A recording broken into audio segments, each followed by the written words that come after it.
À Cochabamba, troisième ville de Bolivie, ils sont des milliers venus des quatre coins de la planète avec un objectif en tête, ne pas revivre un nouveau Copenhague lors du prochain sommet climatique qui doit se tenir au Mexique à la fin de l'année.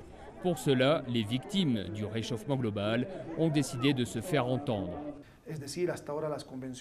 Jusqu'ici, les conventions ont donné la légitimité, la parole et le droit de proposition au gouvernement du monde entier. Maintenant est venu le tour des peuples, car certains gouvernements des pays développés n'ont pas compris que nous étions proches d'une catastrophe. Ils n'assument pas leurs responsabilités. L'important aujourd'hui, c'est que les peuples se manifestent.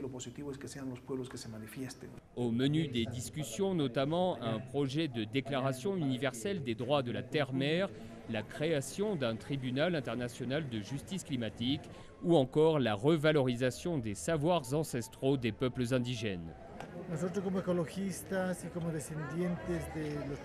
En tant qu'écologistes et descendants des peuples indigènes, nous demandons depuis déjà très longtemps que l'on change le système, les modèles de développement, les modes de vie, car au rythme actuel, la planète ne nous garantit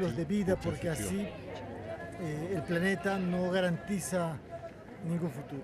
Pour les activistes présents ici, l'important c'est d'agir rapidement. Comme on dit, tu ne peux pas faire des expériences avec ton système de survie. C'est comme si tu étais sous l'eau avec une bouteille d'oxygène et que tu pompais tranquillement en te demandant combien il t'en reste. C'est exactement ce que nous faisons. Nous jouons avec notre bouteille d'oxygène.